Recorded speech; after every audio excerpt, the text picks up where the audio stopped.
Teaching during times of disruption can be broadly understood as any form of interruption that either causes a pause or a complete halt to the delivery of traditional face-to-face learning and teaching, calling for a rapid shift in the delivery of teaching to enable continuity in learning. On the extreme end, we have the present COVID-19 pandemic that resulted in a global shift in education practices towards mainly remote online learning and teaching. In the South African context, higher education institutions frequently experience disruptions due to protests such as fees must fall.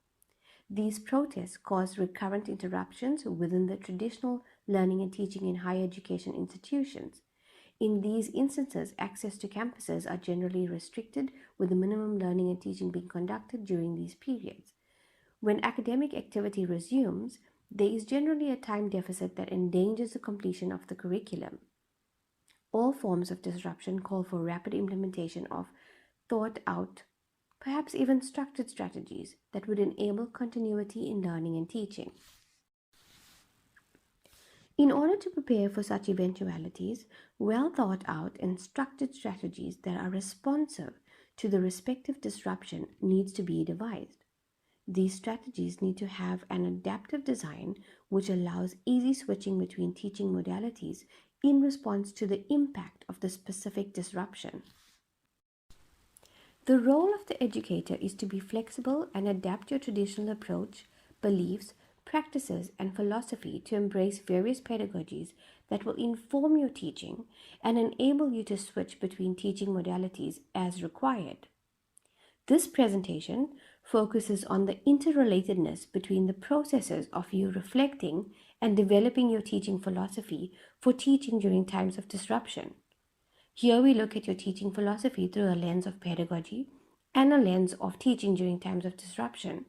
We ask critical questions such as, how does this influence who we are as educators?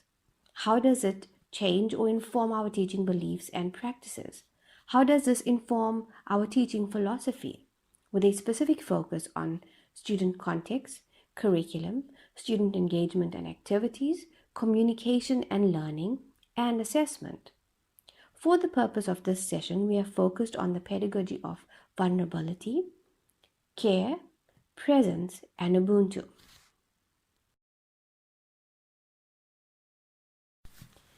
The pedagogy of vulnerability focuses on the vulnerabilities that both educators and students feel during teaching in times of disruption. It evokes multiple emotions such as uncertainty, discomfort, anxiety, and fear, which in the current context is associated to the unfamiliarity of online learning and teaching, the lack of appropriate tools for effective online delivery, lack of training, time input and constraints, technological support, and internet connectivity. Other factors that influence this include socioeconomical, conducive working learning environments, the ability to build an online community of practice. The pedagogy of vulnerability is a valuable approach to education during times of disruption as it invites deepened learning from these lived-in experiences. There is a process of self and mutual disclosure. Educators are co-learners in the process as they share and co-learn during this period. How does the vulnerability inform your teaching beliefs and practices? Here we are often required to step out of our comfort zone and shift to a space where all the magic happens. As educators, the pedagogy of vulnerability affords us the ability to ask, what are the lessons that we have learned during these times of disruption? The pedagogy of care is recognized as a valuable approach in teaching during times of disruption. The ethics of care perspectives in educational practices are based on Nodding's normative ethical theory, which allows educators to make a sincere attempt at understanding and applying the concept of care pedagogy and how it is used within the context of higher education. According to Fisher and Tronto, care is not just a disposition but also an active ethical practice, something we do. It is a practice of caring for self and others that make us human. Educators can gain insight to understand how and why applying the pedagogy of care has become a major discourse in the student learning process, especially in teaching during times of disruptions where students feel most vulnerable. The pedagogy of care is applied on a deeper level as it is student centered and incorporated within the design and delivery of teaching, learning, and assessment processes.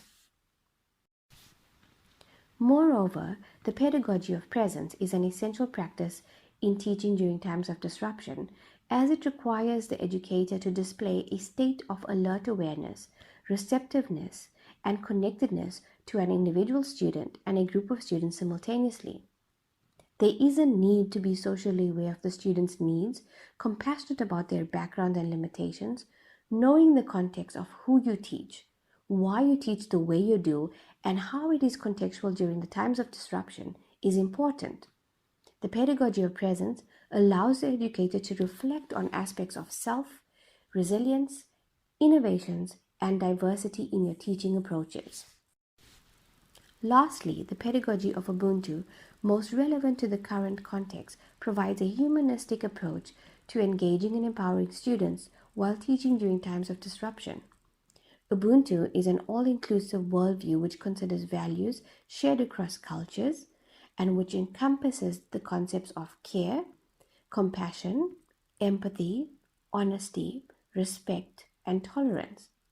The principles of Ubuntu allow for understanding of self, the building of relationships and setting boundaries, unifying students to engage and work together, nurturing minds in developing a critical attitude towards knowledge building, and teaching from a position of love, care, and compassion. Additionally, it involves utilizing evidence based practices to meet the diverse needs of students. The Borton model of reflection, what, so what, now what, is widely used to establish what have you learned from teaching during times of disruption. That is a description of what has happened, what is significant, and what would you do differently, and how is this relevant to your teaching approach and beliefs. These reflective questions now take us back to Dr. Lindy's presentation, in which he asks, do you know why you are teaching in a specific way? Collectively, these four pedagogies can be added, applied, and embraced in your teaching practices as an educator, providing a humanistic and ethical approach to teaching during times of disruption. To conclude, it must be duly noted that although technology and online learning and teaching largely enables continuity in education, especially in teaching during the current time, the biggest game changer in education will never be a technology, but an educator who is willing to be innovative.